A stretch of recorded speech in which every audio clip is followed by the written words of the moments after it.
이슈 털어주는 남자 김종배입니다.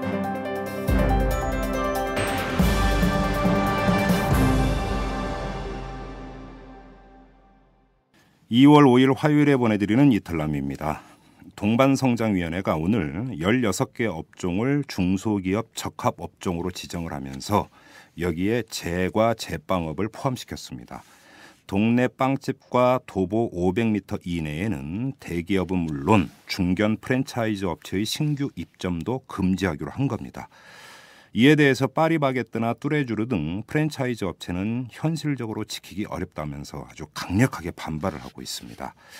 겉모양만 보면 정부와 업계가 대놓고 싸우고 있는 것 같고 그만큼 정부의 의지가 강력해 보입니다. 헌데 이런 궁금증도 듭니다. 동반성장위원회의 이번 결정이 얼마나 효력이 있는 걸까요? 다시 말해서 장사가 될 만한 골목엔 이미 프랜차이즈 업체가 다 들어가 있는 게 현실 아닐까요? 그렇다면 이런 지정이 얼마만큼 동네 빵집에 도움이 될 수 있을까요? 자, 이런 궁금증이 현실을 반영한 것이라면 동반성장위원회의 결정은 전형적인 뒷북치기입니다. 자, 털기 전 뉴스로 넘어갑니다. 김성환 외교부 장관은 어제 통상교섭권한을 산업통상자원부 장관이 행사하도록 할 경우 헌법과 정부 조직법의 골간을 흔드는 결과가 초래될 것이라면서 강도 높게 비판을 했었죠. 인수위는 당연히 여기에 반발을 했고요. 헌데 외교부 고위 당국자가 오늘 기자들과 만나서 해명하기를 외교부도 정부의 일원으로 조직 개편 관련해 국회 논의를 통해서 결정되면 당연히 따르는 것이다. 김성환 장관 발언은 소관상임위원회가 부처의 의견을 문의한 것에 대해서 입장을 밝힌 것으로 조직적 저항은 아니다. 이렇게 말했습니다. 기우는 달에 소속된 장관이 떠오르는 태양을 감당하기는 어려웠던 것 같습니다. 대선 관련 여론조작 시도 의혹을 받고 있는 국정원 직원 김모 씨가 인터넷 홈페이지에 올린 정치 관련 게시글의 상당수가 이미 삭제됐다고 합니다. 지난해 8월 28일부터 12월 11일까지 김 씨가 오늘의 유머 홈페이지에 올린 글은 모두 91건이었는데요. 어제 오후 연재 이 홈페이지에 남아있는 글은 21건이었다고 합니다. 70건의 글이 이미 삭제된 것인데요. 이 홈페이지에선 게시글 작성 때 사용한 아이디로 접속해야만 글을 삭제할 수 있어서 김 씨 또는 김 씨의 아이디를 알고 있는 누군가가 경찰 수사의 핵심 대상인 게시글을 의도적으로 삭제한 것으로 볼 수밖에 없다고 합니다. 글쎄, 지금 관심사는 김 씨 개인의 행위를 넘어서 국정원 전체로 향하고 있습니다. 이양구 새누리당 원내대표가 오늘 국회 원내교섭단체 대표연설에서 이 국민의 선택을 받은 정부가 일을 잘하기 위해서 체제를 정비하고 진용을 갖출 수 있도록 국회가 뒷받침해야 한다면서 사전에 지나친 비판과 무조건 견제를 하기보다는 사후의 잘잘못을 철저하게 평가하고 결과에 국민의 심판을 받게 하는 것이 옳다, 이렇게 주장을 했습니다. 정부 조직 개편안과 인사청문회를 두고 한 말인데요. 글쎄요, 이 원인 제공자는 국회가 아니라 엉터리 인사를 한 박근혜 당선자에게 있는 것 아닌가요? 지금까지 털기전 뉴스였습니다.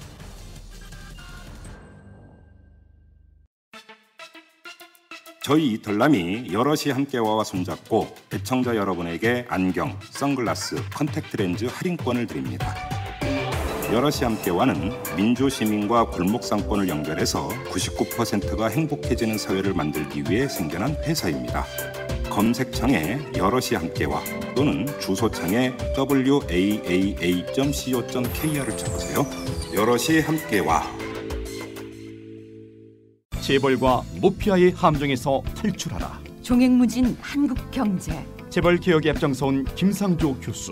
그가 한국경제에 던지는 8가지 질문. 우리가 몰랐던 한국경제의 진실을 파헤칩니다. 더 이상 경제 권력자들의 눈속임에 속지 마세요. 종횡무진 한국경제. 오마이뉴스가 만드는 책 오마이북. 저희 이탈남에서 두 차례에 걸쳐서 이 박근혜 당선자의 대선 공약이었던 기초노령연금 확대를 둘러싼 논란을 턴 바 있는데요. 논란거리가 하나 더 있습니다. 이 바로 4대 중증질환 관련 공약입니다. 박근혜 당선자는 대선 기간에 암, 희귀난치성 질환, 뇌질환, 심장질환 이렇게 4대 중증질환 치료비를 전액 국가가 책임지겠다 이렇게 약속을 한 바 있는데 대통령직 인수위원회가 여기서 이 간병 서비스나 선택진료비, 상급 병실료는 국가 보장에서 빼겠다라는 이야기를 찔끔찔끔 언론에 흘리고 있는 상황입니다. 자, 오늘은 바로 이 문제를 한번 탈탈 털어보도록 하겠습니다. 오늘은 전화로 연결을 하는데요. 전화 연결할 분은 내가 만드는 복지국가의 김종명 의료팀장입니다. 김종명 팀장은 가정의학과 의사이시기도 합니다. 여보세요? 여보세요? 네네, 안녕하세요. 네, 안녕하십니까? 예, 제가 잠깐 소개를 드렸는데 뭐 네. 틀린 게 없죠. 지금 대선 과정에서 박근혜 당신은 후보인데 후보가 4대 중증질환 100% 보장한다고 약속을 했었죠, 당시에. 했었죠. 그렇죠. 네, 예. 여기서 이제 100%라고 하는 게 모든 부대 비용까지 다 포함된 비급여 부분까지 포함한다. 이렇게 명시적으로 얘기한 바가 있었었나요? 네, 맞습니다. 아, 그렇습니까? 그러니까 이제 100% 보장이라고 하는 것이 예. 원래 이제 현재 이제 새누리당 자료에 의하면 현재 암 질환 등의 보장률이 75%다라고 얘기하잖아요. 네네. 사실 한 70%인데요. 75%로 좀 늘어났는지는 모르겠지만 네. 75%를 100%로 늘리겠다라고 하는 거는 네. 비급여를 손안대고 도저히 불가능하거든요. 그러면 75%라고 하는 게 좀 이해를 돕는다면 이래서 그 암을 치료하기 위해서 들어간 그 총 비용이 100만 원인데 네. 여기서 이제 그 의료보건단에서 책임지는 게 75만 원이다. 이렇게 이해를 하면 되는 거죠. 그렇죠. 그리고 나머지 25만 원은 이제 환자 부담이었던 거고. 예. 거기에 이제 법정 본인 부담이 있고 네. 또 이제 건강보험공단이 급여해주지 않은 비급여라고 해가지고 그렇죠. 예. 특진료나 상급병실료, 예. 초음파 이런 것들이 포함되는 거죠. 이제 상급병실료라고 하면 보통 이제 병원 가면은 6인실도 있고 2인실도 있고 1인실도 있고 막 이렇게 되는데 지금은 6인실만 저기 의료보험이 적용이 되죠, 저기. 네, 그러고 있습니다. 그러니까 상급병실료라고 하는 것은 예를 들어 2인실이나 1인실을 쓸 경우에 예. 거기에 이제 그러니까 그 나오는 입원비 네네. 이런 것들은 이제 지금 이제 본인 부담이었는데 이런 것까지 이제 모두 국가가 책임진다 이렇게 약속을 했었던 거고. 네네, 그랬었죠. 그런데 지금 사실은 그 대통령직 인수위원회가 워낙 이게 그 아주 투명하게 논의 내용을 밝히고 있지 않기 때문에 상당 부분 언론 보도에 의존할 수밖에 없는데 네. 김종명 팀장께서 파악하신 바로는 그러니까 간병 서비스나 선택진료비, 상급병실료는 국가 보장 항목에서 뺀다. 이렇게 파악을 하고 계시는 겁니까? 인수위에서 초기부터 이제 그런 논의들이 좀 있었던 것 같고요. 계속 언론에 나왔잖아요. 네네. 오늘 기사 보니까는 이제 완전히 비급여에서 특히 선택진료비하고 간병 서비스, 간병료, 네. 상급병 진료 이건 완전히 빼고 간다라고 하는 게 기사화 됐더라고요. 네. 이건 이미 인수위에서 아마도 예. 결정을 지은 것 같고요. 단지 이제 암 환자들이라든지 이럴 때 이제 보험 적용이 안 되는 약제라든지 예. 몇 개 치료비, 치료 재료라든지 이런 거 정도만 좀 급여 확대를 하는 수준에서 끝내겠다라고. 사실상 4대 중증질환에 대한 100% 보장은 사실 그 정책은 이제 폐기한 거죠. 정권이 출범하기도 전에 이미 폐기한 거다 이거는. 그러면 제가 한번 이렇게 여쭤보겠어요. 그러니까 그 간병 서비스 비용이나 선택진료비 이게 특진비죠, 그러니까 선택진료비가 선택진료비를 특진료라고 그렇죠. 그다음에 상급병실료 이것이 전체 의료비 총액에서 차지하는 비중이 어느 정도 됩니까? 사실 굉장히 높습니다. 그러니까 이제 현재 건강보험 보장률이 대략 62% 정도 된다라고 얘기를 하거든요. 재작년 통계까지인데요. 62% 중에서 이제 사실 간병료는 아예 보장성 통계 안에 잡히지가 않는. 그건 다 환자 부담이었죠, 지금까지. 전에 환자 부담으로 해가지고 아예 통계조차 잡히지 않는 거고요.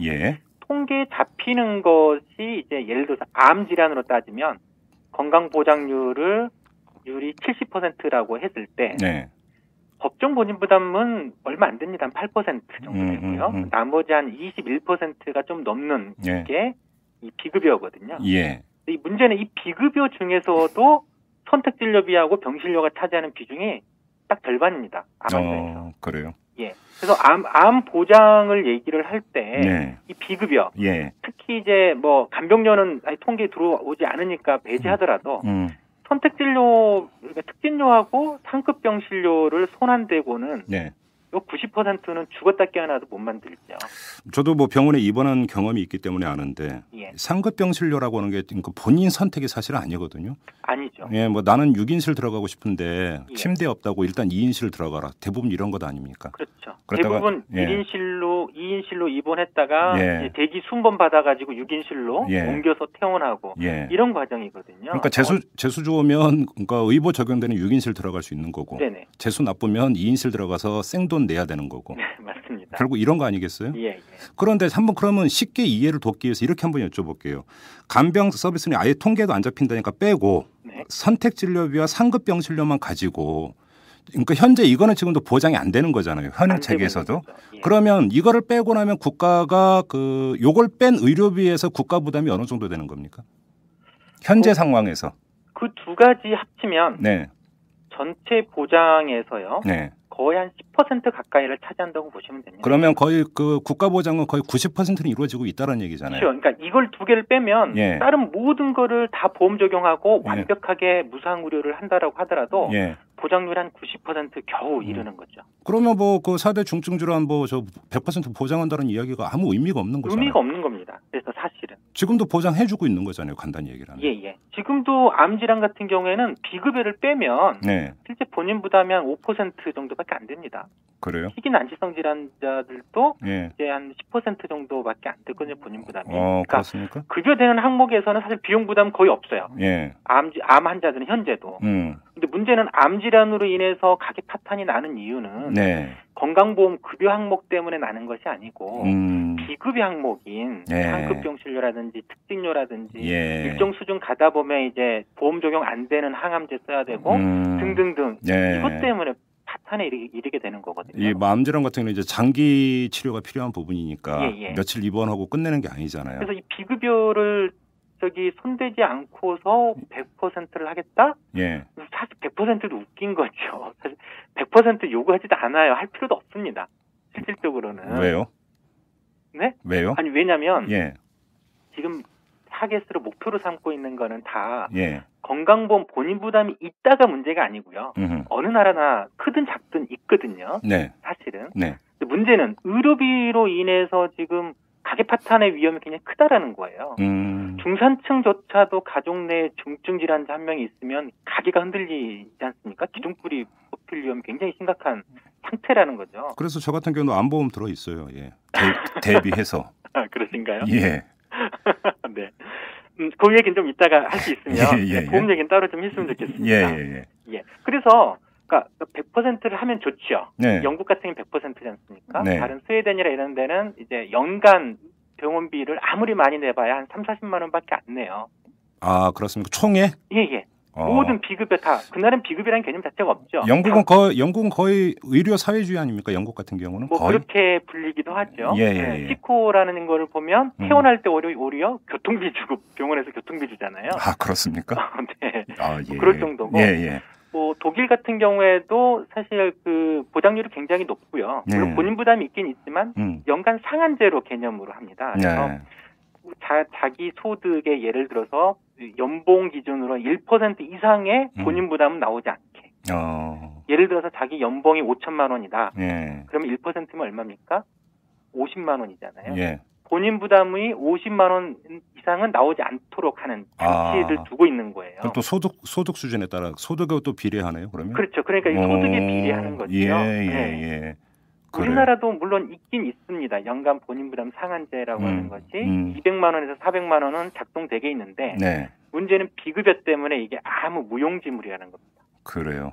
예, 그게 문제입니다. 그래서 이제 건강보험 보장성을 확대하는 데 있어서는 이 비급여를 반드시 손대야 되고 이걸 손대되 주로 이제 문제가 되는 게 그 의료비로 인한 과중한 의료비 부담을 해결해 주는 걸 목표로 한다라고 하면 그래서 이제 지난 대선에서 계속 야권이나 시민사회단체들이 주장했던 것이 연간 9만 원 상한제를 하자라는 주장을 했었던 거죠.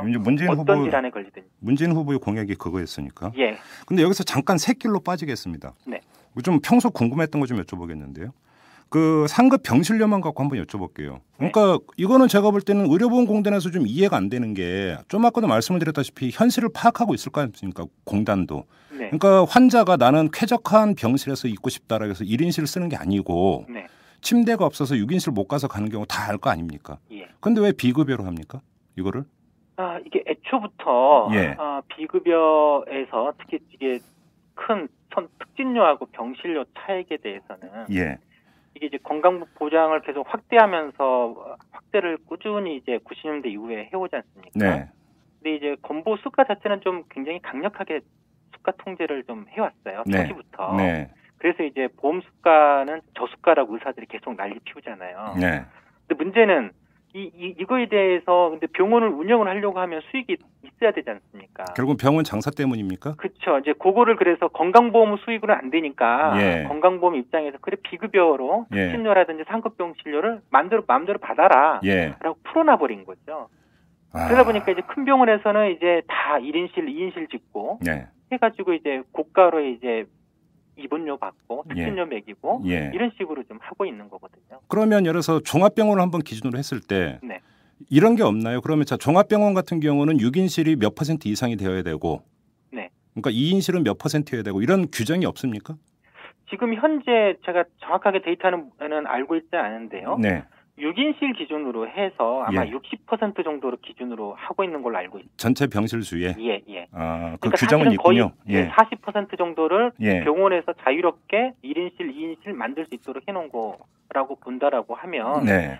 뭐 거의 대부분 이제 절반 가까이를 상급병실로 할 수 있다라는 거지 않습니까? 예. 정확한 수치는 아니, 그러니까 기억이 안 나는데 그 정도 되는 걸로 알고 있습니다. 그 돈 많은 사람들이 드라마에 보면은 드라마에 나오는 병실은 참 좋아요. 그죠? 네. 근데 이제 그런 그 아주 좋은 병실에서 나는 쾌적하게 입원하고 싶다면 그런 지 돈 내고 하면 좋은데 뭐 그것까지 제가 뭐라고 할 수는 뭐 하겠지만 6인실 가고 싶은 사람이 어쩔 수 없이 2인실 가는 거라면 이거는 좀 그 경우가 다른 경우 같아서 제가 여쭤본 거고요. 예, 예. 그다음에 선택진료비라고 하는 게 특진이라고 하는 것이 특별한 의미가 있습니까? 뭐 혹시 대학병원에서 진료 받아보셨나요? 저는 지금도 계속 그 정기적으로 가고 있습니다. 병이 좀 있어서. 예. 예, 그럼 계속 특진료를 따로 내시고. 예, 그렇습니다. 예. 그러니까 선택의 여지가 있던가요? 없지 않습니까? 대학병원에서. 없어요. 예, 없습니다. 예. 예. 지금 아마 그래서 이제 선택을 할 수 있도록 장치를 둔 게 아마 10% 정도일 겁니다. 의사들의. 그러니까 대부분의 90%는 다 특진으로 하는 거고요. 네. 예전에는 편법으로 해가지고 뭐 해외로 네. 연수 가시거나 그런 교수님을 이제 비특진으로 만들어 놓고 네. 나머지는 특진으로 만들어 놓고 이런 편법도 많이 했었거든요. 지금은 좀 더 강력하게 통제를 하고 있긴 하지만 예. 사실상 특진료 예전에 특진료를 선택진료료라고 하는 이름으로 붙이는데 네. 선택이 불가능한 구조로 되어 있는 거죠. 그러니까 예를 들어서 그 이제 뭐 예를 들어서 내과다 외과다 할 때 네. 과장님급 내지 교수급이면 특진이고 네. 레지던트 그렇다 치고 전문이면 그냥 일반 진료고 이렇게 됩니까? 보통은 그런 식으로 많이 해놓습니다. 그렇죠. 예. 그리고 진료는 대부분 또 교수님에게 몰아가지고. 그렇죠. 예. 이런 방식으로 좀 하고 있어서. 그래서 뭐 자세히 설명도 안 해주고 워낙 환자 대기하는 거 많으니까. 네. 그렇잖아요.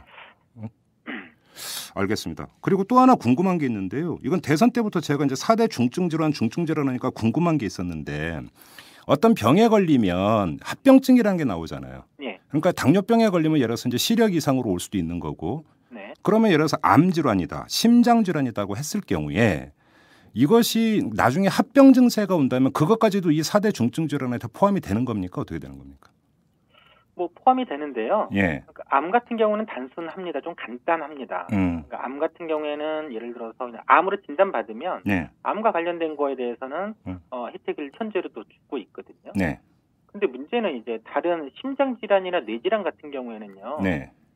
뭐 이렇게 단순하고 고혈압 합병증으로 인한 심장 질환이다. 예. 이런 것까지는 그러니까 기준이 지금은 되게 모호하게 설정이 돼 있습니다. 아니 예를 들어서 말이에요. 뇌질환에 뇌졸중도 포함이 되는 거죠. 네. 그러면 뇌졸중에 걸리면 보통 이제 그 반신 그 마비나 이런 경우 오는 경우 많잖아요. 예. 그래서 물리치료를 받잖아요. 그럼 이것도 다 국가가 100% 보장해 준다. 이런 개념이었나요? 애당초 대선 공약에서? 네, 애초에 그랬습니다. 그랬습니까? 예. 네. 근데 이제 문제는 중증 질환이라고 하는 것이 예. 4가지만 있느냐라는 거죠. 그렇습니까? 예. 이 4대 중증 질환이 지금 박근혜 당시 후보는 이게 가장 중요하고 민생에 많은 영향을 미치는 질환이라고 봐서 4대 중증 질환을 뽑아낸 게 아니었나요? 뭐 그렇지는 않습니다. 그러니까 이제 그런 효과는 있죠. 국민들이 받아들일 때는 4대 중증 질환에서 암 질환, 뇌 질환, 신장 질환, 희귀난청 질환이면 거의 마치 모든 중증 질환을 다 포함하고 있는 것 같지 않습니까? 그렇죠. 사실 우리 주변에서 흔히 암, 그다음에 그러니까 뇌졸중, 심근경색 이런 걸 많이 보니까. 네. 예. 근데 이제 사실은 그렇지 않고요. 예? 아닙니까? 예. 이게 이제 지난 대선 때 이제 민주당에서 이걸 굉장히 잘 분석을 해놓은 자료가 있는데요.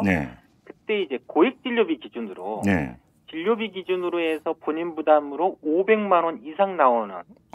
그럼 엄청난 건데. 그거는. 예. 500만 원 이상 진료비가 나오는 대상자들 중에서 이 4대 중증 질환은 이 4대 중증 질환자들이 어느 정도 차지하는지 비중을 찾아봤더니 15% 정도밖에 안 됐습니다. 그거밖에 안 됩니까? 예. 그러면 다른 질환은 어떤 거였습니까? 그러면? 대표적으로 간 질환이요. 예. 그다음에 간도 있고 콩팥도 있지 않습니까? 예. 폐 질환도 있지 않습니까? 예. 그 이외에 이제 그 안과적인 부분에 있어서의 합병증이라든지 중요한 질환들도 많고요. 허리 디스크 문제라든지 정외과적인 질환들도 있고요. 수도 없이 많습니다, 사실은. 그렇습니까? 예. 근데 그러면 우리 김종명 팀장님은 또 의사이시기도 하니까 그러면 의사의 관점에서 볼 때 4대 중증 질환을 콕 찍어서 이게 4가지만 뽑아냈는데 어떠한 기준이나 이런 합당한 기준이 없다고 보시는 겁니까? 별로 없어 보입니다. 그렇습니까? 이거야말로 되게 우리가 흔히 복지 논쟁을 할 때 이걸 보편적으로 접근할 거냐 선별적으로 접근할 거냐라고 했을 때 아주 전형적인 이 선별적인 방식의 접근 방식이라고 할 수 있죠. 혹시 의료 쪽은 제가 워낙 문외한이기 때문에 근데 얼핏 드는 생각이 뇌 질환에 걸린다, 심장 질환에 걸리고 암에 걸린다 하면 일상적인 경제 활동을 하기가 힘들어지잖아요. 바로 그걸 염두에 둔 건 아닐까요? 그런 것 같습니다. 예. 근데 이제 어쨌든 이제 그 4대 중증 질환이라고 했을 때 명확하게 구체적인 기준이나 이런 거는 새누리당에서 전혀 제시한 바가 없거든요. 그리고 이게 굉장히 독창적인 정책은 사실 아닙니다. 그렇습니까? 이 지금 정책은요 이미 또 5년 전에 이명박 2007년도에요. 이명박 당시 대선 후보가 제시한 공약이기도 하거든요.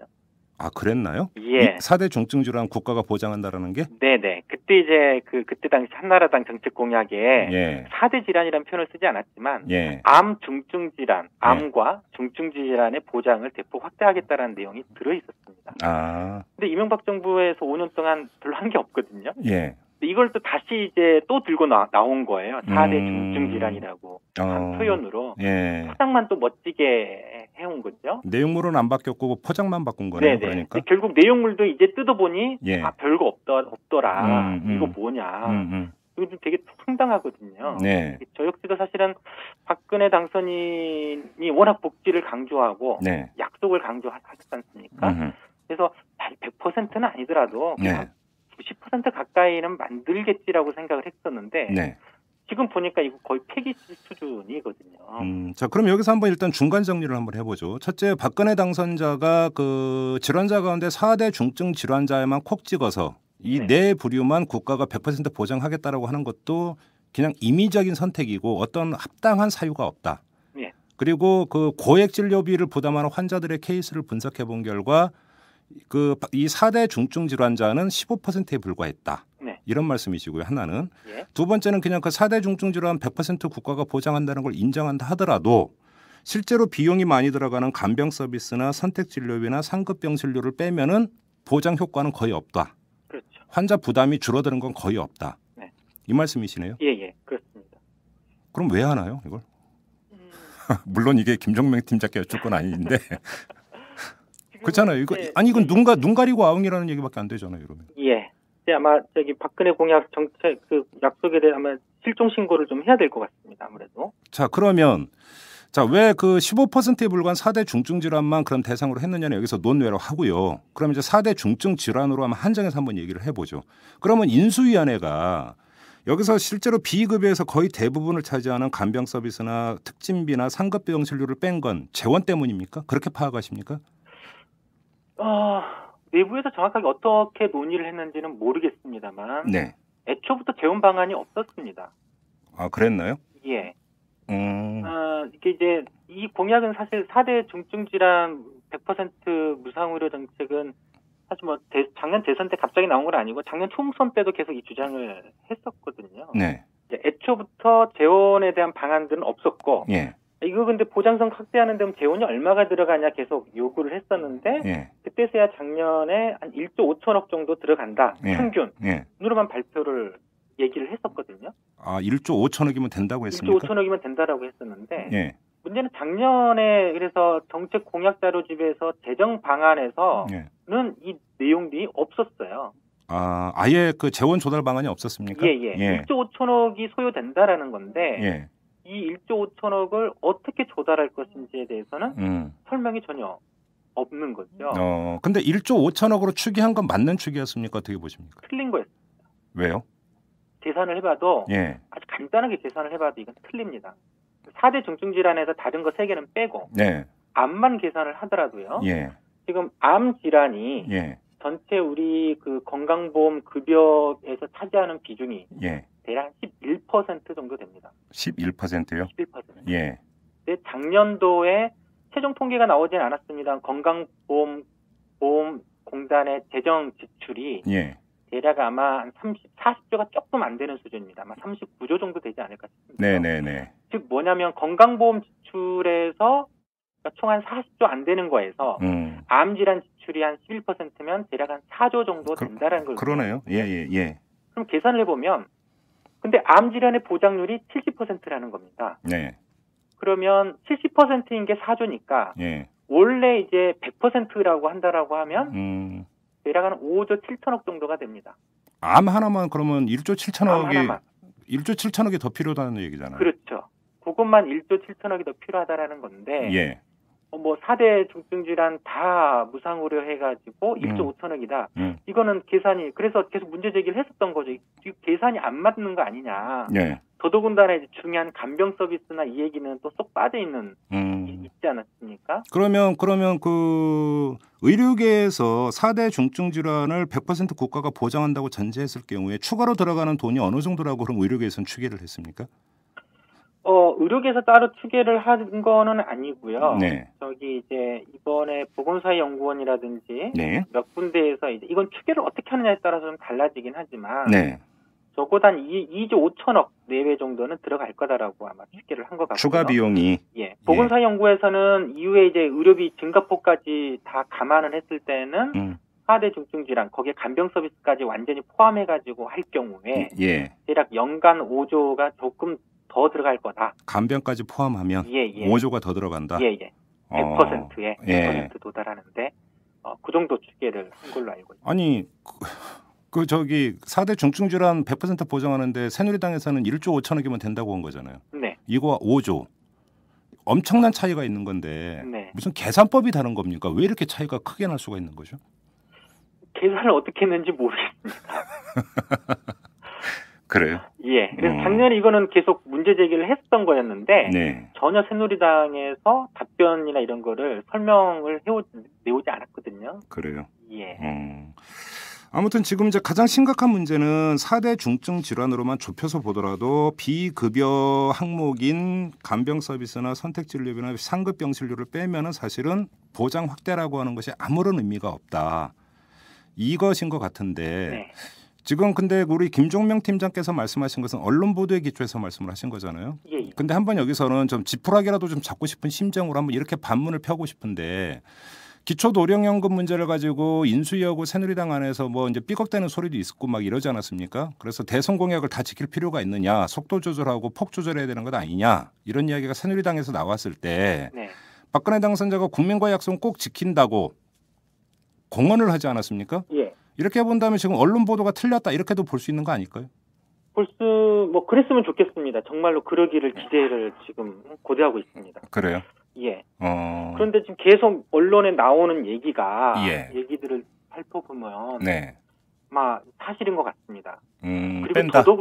그다음에 더더구나 요즘 보수 언론들이나 계속 4대 중증 질환에 대해서 문제 제기하고 있거든요. 이건 실현 가능성이 없다. 왜 또 4대 암만 하냐? 다른 건 형평성 문제가 발생이 된다. 이런 얘기들을 하면서 계속 흠집 내기를 하고 있지 않습니까? 네네네네.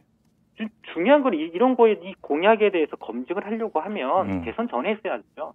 그렇죠. 물론 그렇긴 하죠. 대선 전에는 언론에서 이 공약에 대한 문제점에 대해서 면밀하게 분석을 해온 언론들을 물론 몇 개는 좀 이쪽이 한겨레나 경향에 대해서는 분석을 했었지만 그 이외의 대부분 언론에 대해서는 사실 침묵하고 있었거든요. 자, 여기서 그다음에 이제 와가지고 이게 흠집 내기를 한다라는 거죠. 이거는 언론에서 계속 4대 중증 질환 이거 사실은 문제가 있는 거다라고 하면서 자연스럽게 폐기하는 방향으로 좀 가려고 하는 이런 흐름 아니냐라고 하는 우려가 사실 많이 듭니다. 그러니까 지금 지적을 하셨는데 이건 다른 질환자하고 비교해 볼 때 형평성에 맞지 않는다는 얘기가 사실은 국민 사이에서 먹힐 여지는 충분히 있습니다. 충분하죠. 그러니까 예를 들어서 제가 간 경변에 걸렸는데 그래서 그 경제 활동도 못 하고 누워 있는데 나는 보장 못 받고 옆집에 있는 그 아저씨는 암에 걸렸다는 이유로 100% 보장받고 그럼 열받죠. 네, 그렇죠. 그죠. 네. 그렇다고 지금 뭐냐면 이 형평성 문제는 결국은 최종 귀착점은 재원 아닙니까? 그래서 이런저런 질환까지 다 보장한다면 거덜난다. 이 논리 아닌가요? 네네, 그렇죠. 그럼에도 불구하고 4대 중증 질환을 콕 찍어서 일단 이거부터 우선 보장은 현실적으로 필요하다고 보십니까? 좀 필요하다고 봅니다. 그래요? 근데 이제 이게 지금 박근혜 당선인 공약이 4대 중증 질환만 사실 그래서 이제 그것만 논의가 되니까 형평성의 문제가 되죠. 그렇지 않습니까? 그렇죠. 딴 건 안 할 거야. 4대 중증 질환만 할 거야라고 하면 그 형평성의 문제 생기지만 당장 급한 게 4대 중증 질환 환자니까 이걸 먼저 치고 나가고 차차 다른 질환의 보장 수준도 늘리자라고 한다라고 하면 그때 이제 형평성 문제는 발생되진 않죠. 그래요.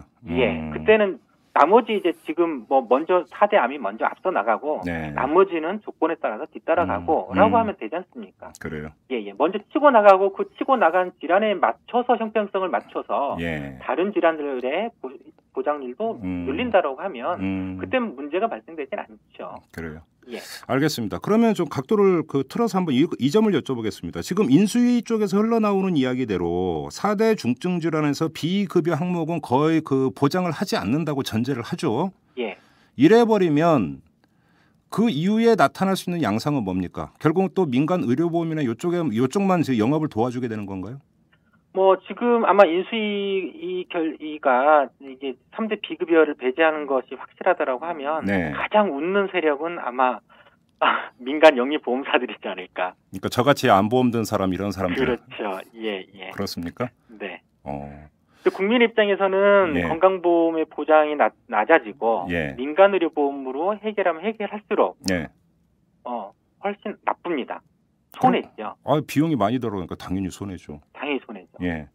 그런데 그 민간 의료보험을 드는 이유가 치료비 조달 부분들도 있지만 내가 병에 덜컥 걸려서 그 침대에 누워버리면 우리 집 식구들 누가 먹여 살리냐. 생활비 벌어야 되는데 못 버니까. 그래서 예를 들어서 입원하면 하루당 얼마, 암에 걸리면 얼마, 생활비 보조한다. 그러니까 사실은 저도 그게 혹해서 보험 든 부분이 좀 있는데.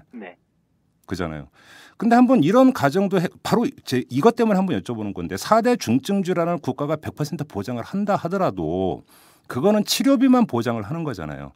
그러면 병에 걸려서 경제 활동을 못해서 생계를 잇지 못하는 것 때문에 드는 보험 같은 수요 이런 것들은 그대로 살아있는 거라고도 볼 수 있는 거 아닙니까? 그렇게 본다면? 남아 있습니다. 그렇죠. 근데 이제 원래 보험이라고 하는 게 특히 이제 사회보험, 건강보험 같은 경우가요. 우리나라에서만 이 치료비 정도 그것도 비급에 다 빠져 있긴 한데 외국에 보면 건강보장이라고 건강보험 제도는요. 저기 상병수당을 다 포함하고 있습니다. 개념이. 뭐를 포함하고 있다고요? 상병수당이라고 해서 치료를 할 때 들어가는 치료비가 있지 않습니까? 이건 대부분 당연히 해주고 더더군다나 입원하고 그렇게 되면 또 소득이 줄잖아요. 당연하죠. 일을 못하게 되니까. 그걸 또 보상을 해줍니다. 그걸 상병수당이라고 합니다. 그걸 상병수당이라고 합니까? 그걸 상병수당이라고 하는데 상병수당까지 다 건강보험이 사회보험이 다 포괄을 하고 있어요. 유럽에서 그렇게 합니까? 하고 있습니다. 그러면 당장 우리나라에서 그 얘기 나오면 의보공단 지금 재정도 부실한데 거덜난다 이런 얘기 나오지 않을까요? 거절할 정도는 아닙니다. 그렇게 많이 들어가지는 않습니다. 아, 진짜로요? 예. 그 계산법은 어떻게 되는 거죠? 일단은요. 네. 우리가 이제 태어났을 때 네. 아까 민간의료보험하고도 관련이 돼 있는 얘기인데요. 네. 간단할지 모르겠지만 우리가 생애의료비라는 개념이 있습니다. 예. 생애의료비. 예. 우리가 태어났을 때 의료비를 언제 주로 많이 쓸 거냐 연령대에서. 예. 주로 이제 나이 먹을수록 많이 쓰겠죠. 예. 65세 이상에서 예. 거의 65% 이상을 씁니다. 아, 그렇죠. 아무래도 어르신들이 아마 이제 그 여러 가지 이제 질환에 시달리시게 되니까. 예. 젊은 사람들은 상대적으로 발생 확률이 굉장히 낮습니다. 그렇죠. 네. 그렇기 때문에 이 상병수당은 주로 이렇게 소득이 있는 사람들에게 주지 않습니까? 30, 40대, 50대 그렇죠. 여기 들어가기 때문에 비용이 많이 들어가지 않습니다. 실제 이제 전체 치료비 재원에서 한 10% 내외 정도 들어가는가라고 보면 어느 좀 맞을 겁니다. 상병수당이 최대로 해줘도. 또 물론 이제 그뿐만이 아니고 여러 가지 다른 사회보장제도들이 있기 때문에 같이 결부시켜가지고 하면 그것 때문에 뭐 결부된 그 건강보험 제작이 파탄난다 이런 얘기는 절대 나오지가 않습니다. 그러니까 예를 들어서 이제 이 질환에 걸리는 사람들이 주로 그러니까 어르신들이니까 그렇죠. 예. 또 이제 자녀는 다 성장이 있다고 전제를 하고 이러면 이제 거기에 들어가는 그 생계비라고 하는 것이 상대적으로 적기 때문에 그러니까 이 생활보조비 상병수당 이거 같은 경우도 그렇게 이제 큰 규모는 아니다. 네, 큰 규모는 아닙니다. 아, 이런 말씀이시죠? 예. 그렇습니까? 그리고 아까 말씀드린 것처럼 이게 실제 의료비는 대부분 노후에 쓰거든요. 그렇죠. 근데 대부분 민간 의료보험은 누가 가입하고 있나요? 보통 젊을 때 직장 다닐 때 오죠. 다 젊을 때 가입하고 있어요. 예, 그렇죠. 근데 이 젊을 때 보험 가입해 놓은 게 노후를 커버를 못 합니다. 예? 왜요? 보험이 그렇게 돼 있어요. 지금 실손보험 좀 얘기는 들어보셨겠지만 실손의료보험으로 의료비 해결을 하는 건 좋지 않습니까? 저도 그거 들고 있는 건데. 들고 있죠. 그거 저번에 이제 작년에 금융위에서 발표하는데 80세가 되면 실손보험료가 얼마라고 발표했는지 아십니까? 모르겠는데요. 얼마라고 나왔어요? 60만 원으로 발표. 매달 내야 되는 돈이요? 네. 매달 내는 돈. 이거 실손의료보험은 만기까지 내야 되지 않습니까? 80세 만기는 80세. 요즘 100세 만기를 다 선전하는데 그럼 100세까지 매번 갱신이 되는 겁니다. 30, 40대는 실손의료보험료 얼마 안 됩니다. 기껏해야 10,000원 내외죠. 질병이 걸릴 위험이 굉장히 적기 때문이죠. 그러니까 예를 들어서 제가 지금 실손보험료로 매달 5만 원을 내고 있는데 이게 5만 원이 내가 그러니까 80살 되고 100살 될 때까지 계속 5만 원 내는 게 아니라 매년 갱신이 되다 보니까 80세가 되면 매달 내야 되는 돈이 60만 원이 될 수가 있다. 배보다, 정부조차도 인정한 겁니다. 배보다 배꼽이 더 크겠네요. 나중에는 이거 민간의료보험으로 유지하기는 사실은 불가능하죠. 그래요? 그래서 한번 계산을 해볼까요? 지금 5만 원을 낸다고 하지 않습니까? 실손의료보험료로. 지금 실손의료보험에 가입한 사람이 우리나라에 지금 현재 작년 여름까지 3천만 명이었어요. 그렇죠.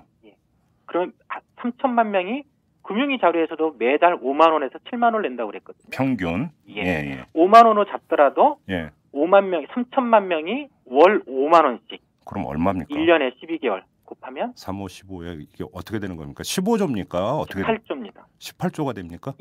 보험사가 걷어들여가는 돈이 실손의료보험료가. 우와. 18조. 국민들이 18조를 내고 있는 거고요. 그 3천만 명조차도 대부분은 젊고 건강한 질병 위험이 없는 어르신들은 거의 가입 못하고 있죠.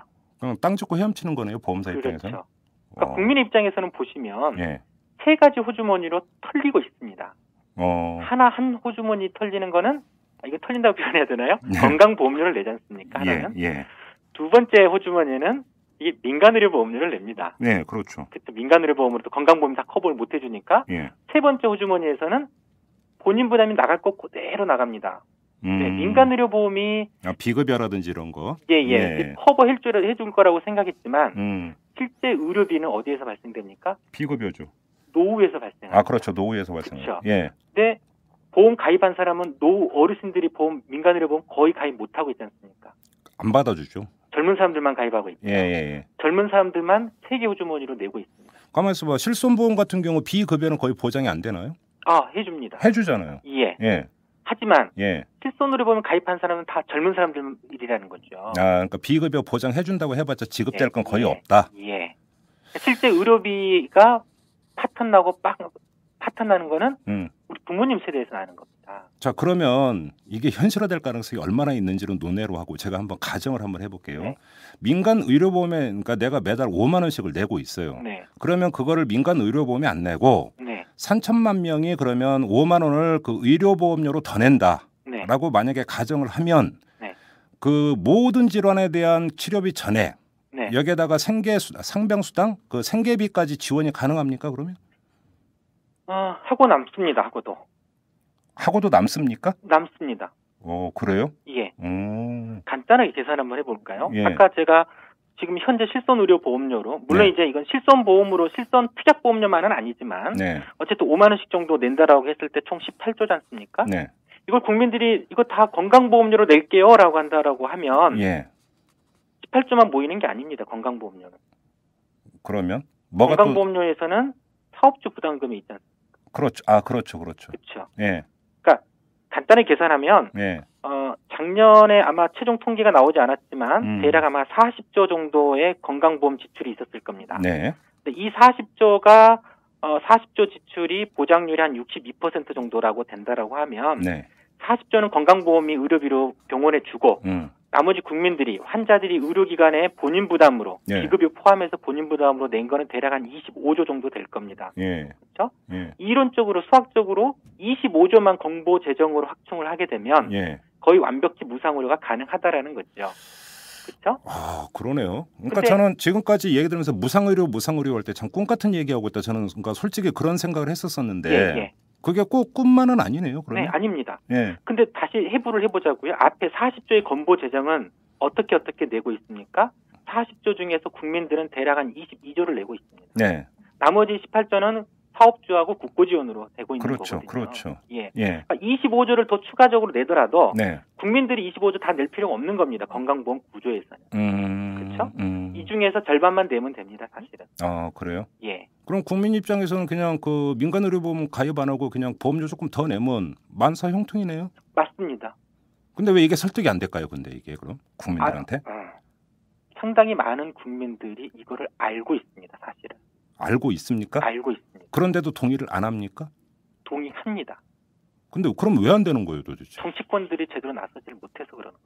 아니, 국민 다수가 알고 있고 동의한다면 정치권은 국민 그 인기 영합이라는 게 또 있지 않습니까? 그걸 모르는 것 같습니다. 그래서 이제 작년에 참 답답했었던 거였는데요. 네. 가장 한 가지 그 조사 예만 한 가지만 들어줄게요. 네. 보험연구원이라고 하는 단체에서 예. 조사를 했습니다.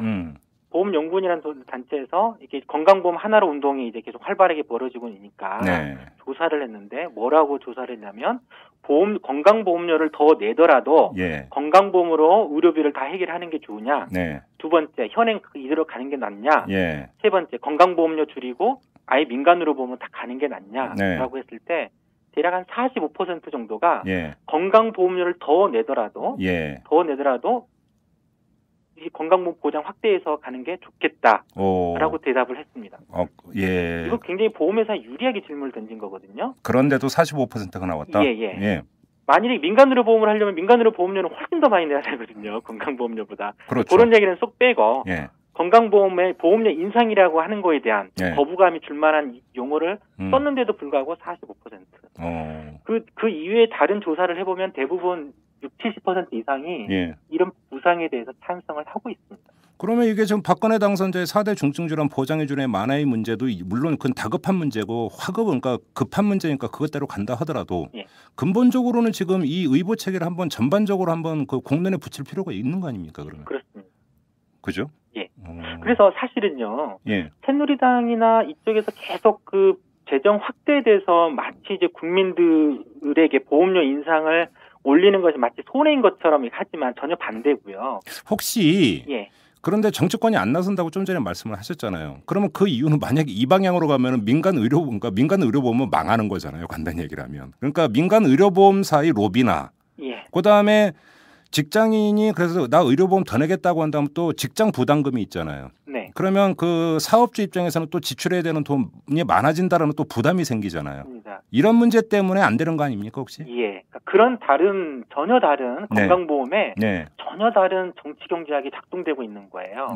국민들은 이렇게 하면 좋겠다라고 하지만 이거 뭐 내가 뭐 의향을 제시한다 해가지고 되는 거 아니지 않습니까? 결정하는 건 정치권이 결정을 해야 되는 건데 정치권은 단순하게 국민들의 어떤 눈치나 이런 것만 보지는 않거든요. 이해 집단에 관련된 영향을 오히려 더 많이 받는 것 같아요. 보시면 사실 건강보험료를 올리면 국민들한테는 무조건 유리함에도 불구하고 손해보는 집단이 있거든요. 그렇죠. 그러니까 재벌들이거든요. 그 재벌들은 예를 들어서 건강보험료를 올린다라고 했을 때 한 4조 내외 정도를 더 올려야 돼요. 부담금이 사업주 부담금만. 그렇죠. 건강보험 하나로 방식으로 예를 들어서 한 14 정도 올려서 100만 원 상한제 하자라고 했을 때 총 재원이 13조가 필요하거든요. 그중에 한 6.5조는 국민이 내고 사업주가 4.4조 내고 국고 지원으로 3조 좀 더 들어가고 기업주 부담금이 4.4조라고 하면 4조 정도라고 하면 적지 않거든요. 지금 법인세 거의 한 10%예요. 법인세 한 40조 내나요? 1년에? 이거 한 10% 수준이기 때문에 되게 싫어하죠. 그리고 건강보험 보장이 낮으면 국민들이 다 민간의료보험으로 달려올 텐데 이 민간보험 재벌사들 그 보험사들 누가 운영합니까? 다 재벌들이 운영하잖아요. 결국은 문제는 재벌이네요. 그러면. 그러니까 사업주 건강보험 자기 사업주 분담금 적게 내죠. 민간의료보험 잘 팔려서 이중으로 좋은 거지 않습니까? 그렇기 때문에 건강보험 보장을 확대하는 거에 대해서는 겉으로는 크게 반대하지 않더라도 속에서는 뒤에서는 아주 적극적으로 반대를 할 겁니다. 사실은 여기에서 가장 큰 장벽이 전 있다라고 봐요. 결국은 그 문제군요. 아까 말씀드렸죠. 뭐 그러면 의료보험료를 한 월 5만 원씩 더 낸다. 5만 원도 필요 없는 거잖아요. 아까 말씀드린 거. 저희가 계산했을 때는 평균 1인당 11,000원이었습니다. 월 11,000원만 더 내면 11,000원만 더 되면 모든 치료비 다 보장받고. 그러니까 그죠? 그리고 연간 100만 원 상한제가 작동할 수 있다라는 거죠. 그렇군요. 그래서 대략 뭐 평균이 11,000원이니까 누구든 다 11,000원이 아니고 소득이 있는 사람들이 현재 내는 건강보험료의 한 30% 정도만 더 내면 그러니까 이게 가능합니다. 작년에 문재인 후보가 그 의료비 상한액 100만 원 이 이야기 하기 전에 재작년인가요? 제 기억으로는 그 민간 시민사회단체가 운동을 전개했던 걸로 알고 있어요. 우리 의료보험료 10,000원 더 내서 모든 거 그러니까 좀 보장받자. 저도 그 단체 활동을 했었고요. 근데 건강보험 하나로 시민회의라고 활동을 했어요. 근데 왜 반향이 별로 없었어요? 왜 그랬어요? 초기는 있었지만 이게 보험료를 더 내는 거에는 어찌됐든 이쪽 저쪽에서 부담스러워하는 것도 있지만 사실 이쪽 개혁 진보 쪽에서도 부담스러워하는 게 좀 있긴 있는 것 같습니다. 그래요?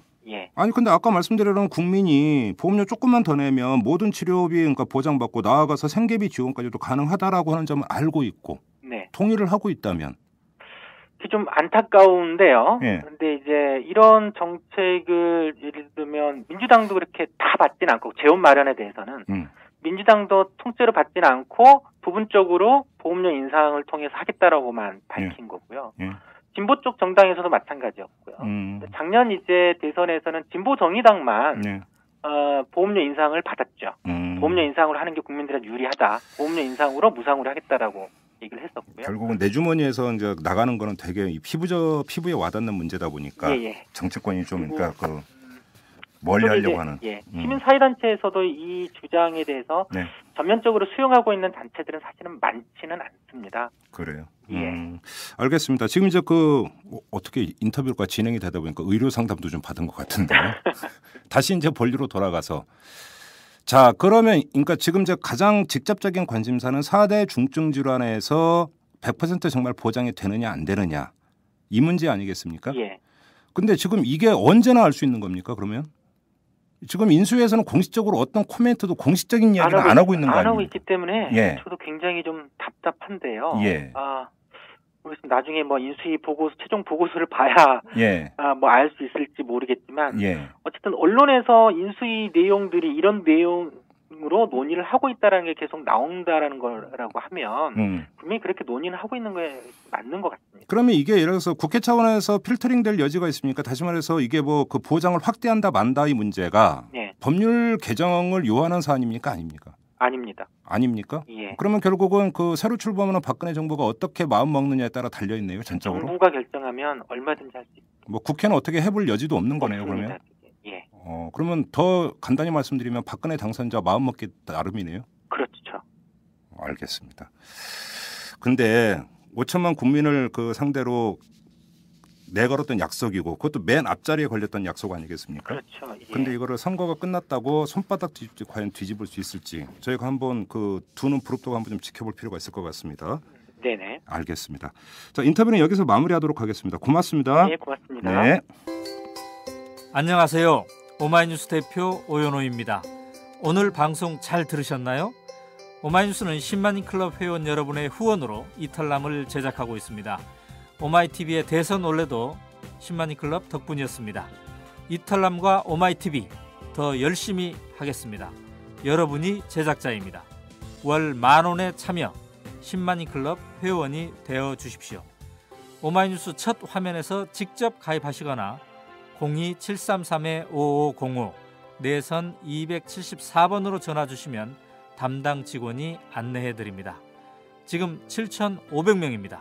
함께해 주십시오. 감사합니다. 야, 뭐하냐? 기사 써. 네가 무슨 기자도 아니면서 뭔 기사를 쓰냐? 나 오마이뉴스 시민기자야. 수십만 명의 사람들이 내가 쓴 기사를 읽는다고. 오마이뉴스에 기사를 쓴다고? 난 읽기만 했는데. 야, 그게 정말이야? 당신도 오마이뉴스 헤드라인 기사를 쓸 수 있습니다. 지금 바로 오마이뉴스 시민기자로 등록하세요. 세상을 바꾸는 주인공이 될 수 있습니다. oma이뉴스.com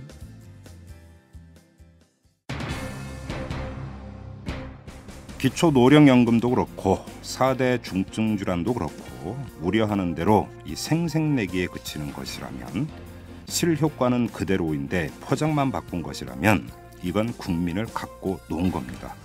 조삼모사에 혹하는 원숭이와 국민을 동급으로 취급한 것으로밖에 볼 수가 없는 것이죠. 절대 있을 수 없는 일입니다. 이만 마치도록 하겠습니다. 지금까지 이탈남 김종배였습니다.